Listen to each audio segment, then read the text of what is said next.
Hello everyone.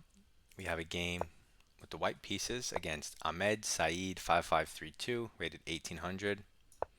We're going to challenge him with the bishop's opening and just develop pieces towards the center. He develops both his knights super principled, and we just create this light square pawn chain opening our bishop.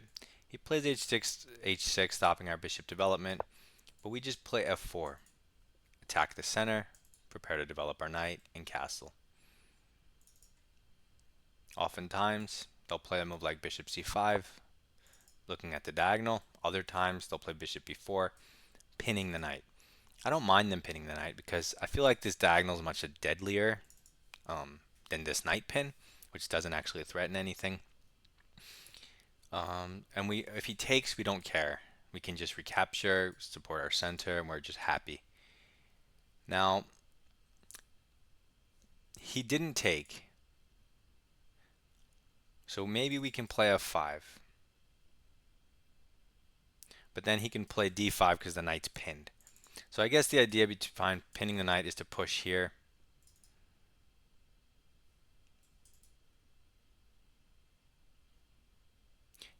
And then if you take, he can take. Is it a big deal? No. I'll just develop a knight then. I'll stay pretty solid. He can break in the center if he wants, but he doesn't. He instead goes d6, supporting the center. Now if I go f5, it makes more sense because he wasted a turn on d6. If he still goes d5, you can take. He has to take, let's say, with the knight. Then you can just castle. You have a pawn hanging here, but not sure it's good for him to take that. We could also castle first, but then that allows the bishop development, which isn't a big deal. Let's play f5. If he wants, he can waste a tempo and do this, but he doesn't. He just castles. So now I'm just going to castle because now my knight's unpinned. So none of this stuff works because the pawn would hang. So he hunts my light square bishop, which is fair. I'm thinking about putting it here because he's going to win it anyway. I'd rather have his king's knight than his queen's knight because it protects his king. And also if he takes, I'll be putting my knight forward, improving it, countering his bishop. If he doesn't want any of that, he has to play c6, but that takes away that square from the knight, and his pieces look a little awkward. But for the time being, my bishop's hit. So let's move it back. He takes the knight, but that opens up my rook. He breaks in the center now, but this undefends his central pawn. So he's moving quickly, but is he really paying attention? If I take this and he takes this, I just take this. He gets a knight, I get this, he gets this. So here, what other moves do I have? I can recapture with the knight, not losing. Well, then this pawn's hanging. What if we just take here first, and then however he recaptures, we take this guy? Let's do that. I'm just trying to win a pawn here because he undefended a pawn. So I'm looking at all the lines to see which one wins a pawn. This is protected. Let's just take a free central pawn. And he blunders. Unless there's a check that wins something. I don't see it. In your mind's eye, this pawn looked hanging because the knight was always here. That's why I specifically pointed out, oh, the knight moves, the rook is now protecting the pawn, which he, like I said, he's moving too fast. He just blundered a piece. So, go us. Okay, he's attacking our knight. But now we have the opportunity to solidify it. That does allow him to go here, but that would hang stuff. So let's do that. Now we have equal pawn center. So he's not better. Before he had a little more space than we did. But now that we advanced our pawn to the 4th and his on the 5th, his is not anywhere better than ours. our queen has access to squares now that there's some tension here. I might be able to sack if he moves his queen away from the defense.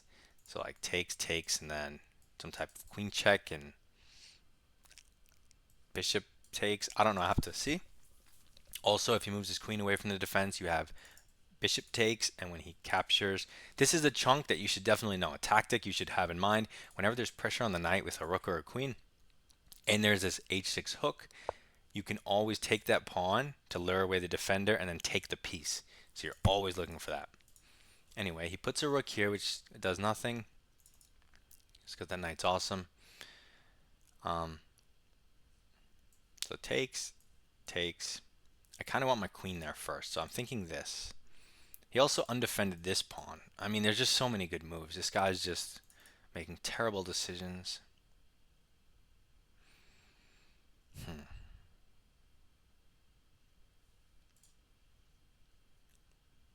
I mean, this comes in this way, so I'm just going to take free stuff.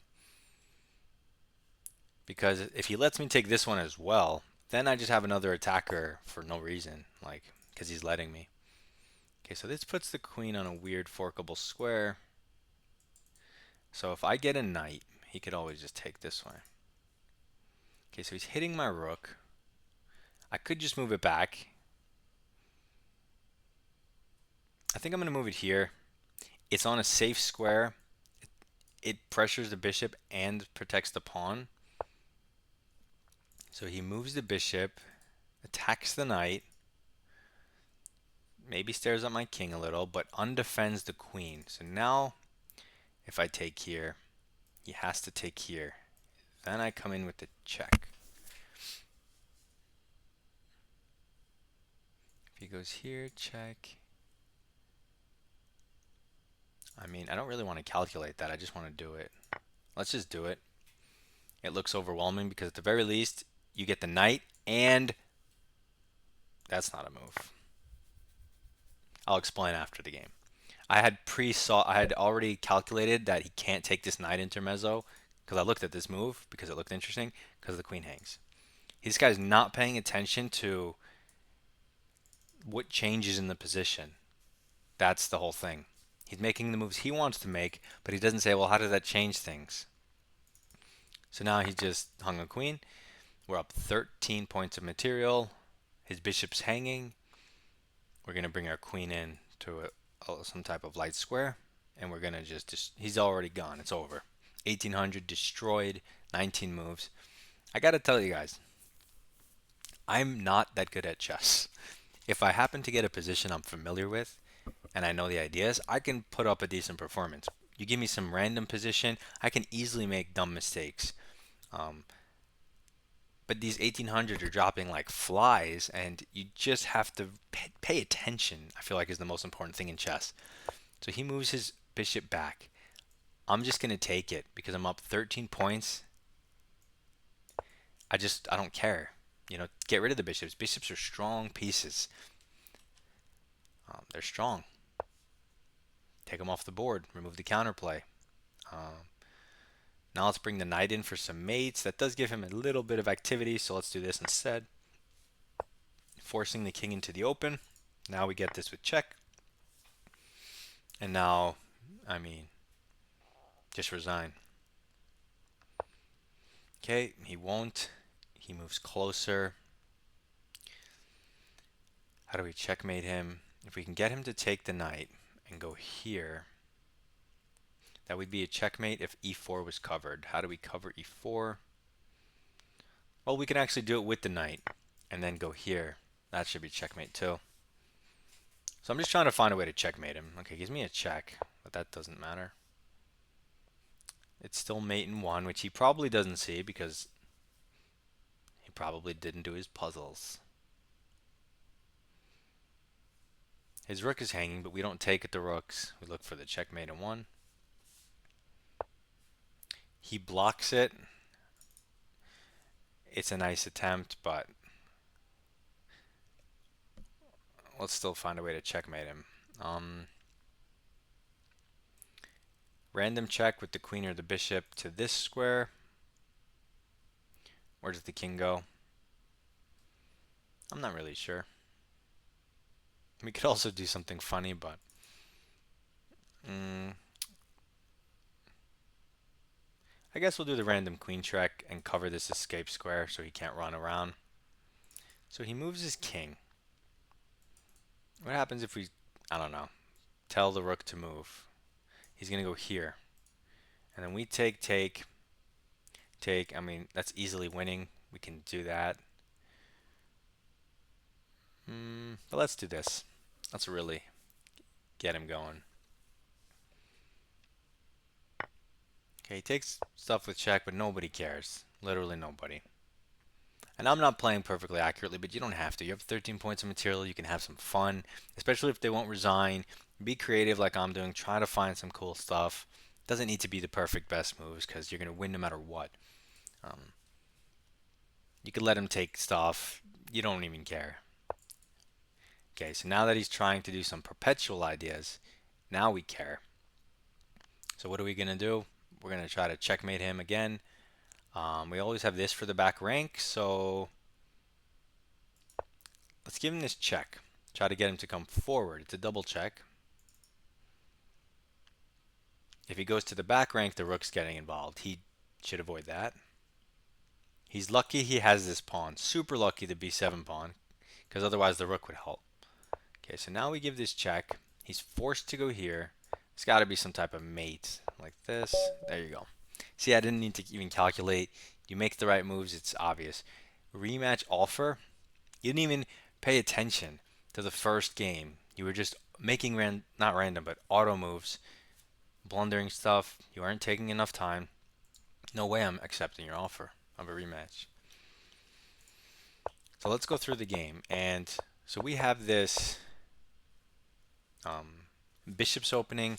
He puts it on g4 or b4, which I actually like seeing more than c5. I feel like it's less critical.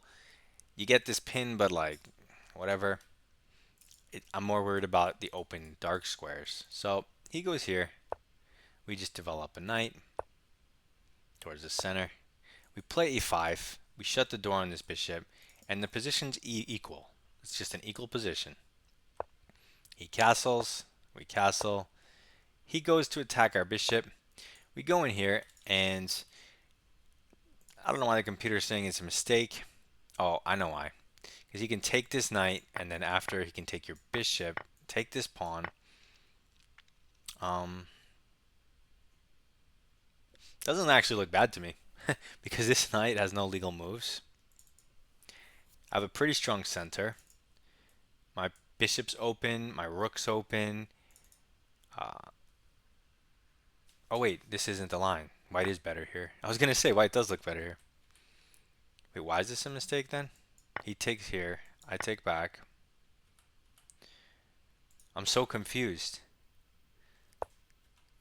So the best move is bishop takes, b takes, knight takes, I take. I just went down this line. And the engine up top says that black is better, but the graph on this specific move says that white is that much better. So this is minus zero point 0.8, but the graph says plus 0.8. That is so confusing. Can you see this? Oh, you can't even see that low. How do I can't make the graph go any higher. But right where this line is, it's white. It's in the white section plus zero point 0.8. The only reason this is so high is because it's plus 4. That's why you see it. So it's not better. I mean, the computer's just wrong or something. That's so weird.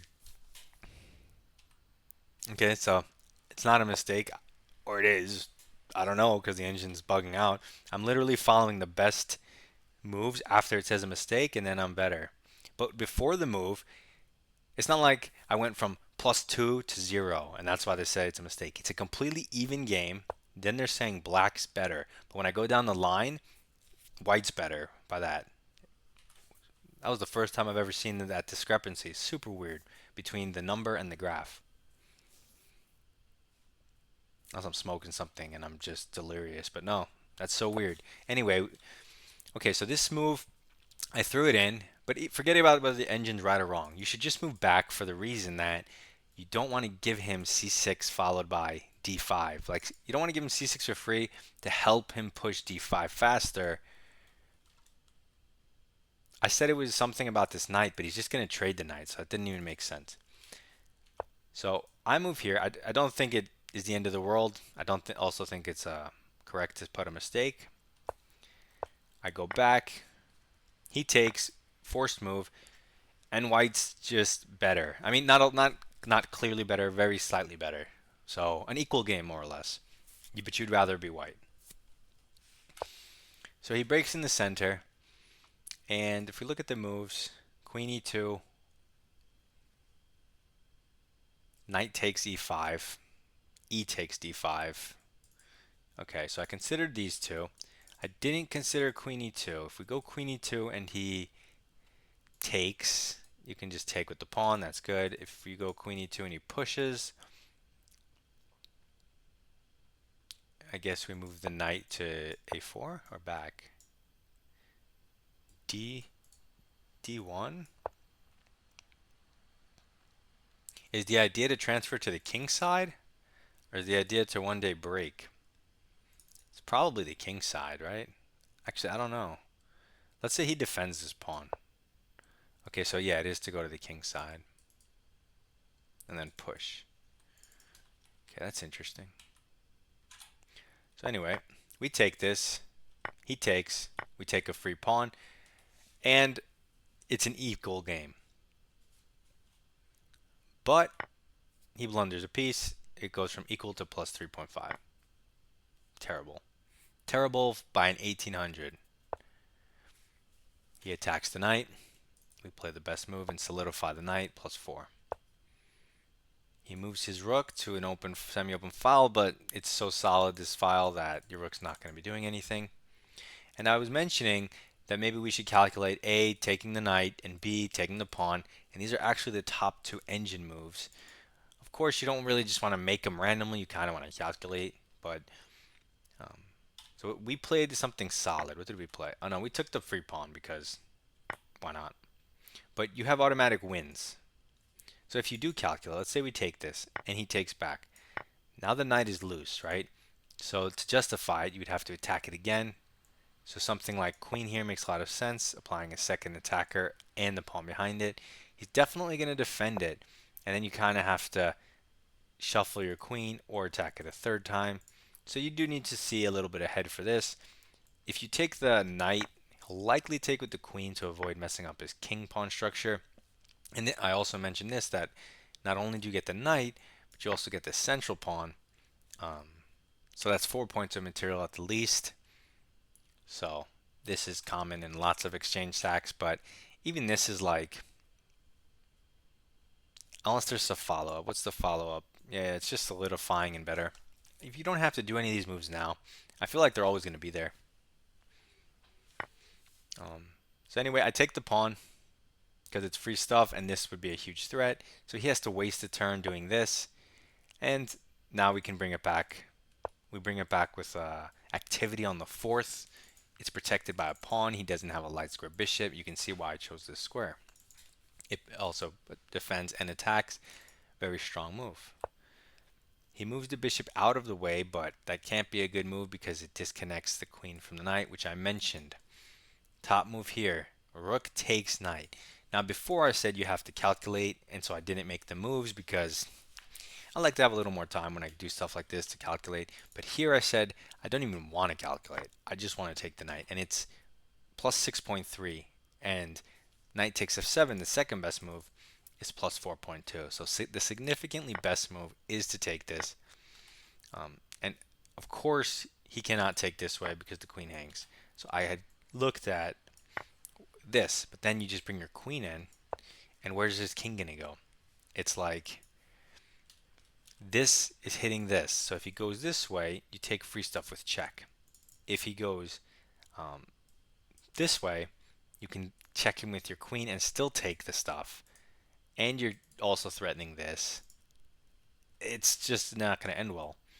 So I guess the most human move, you don't want to walk into a check.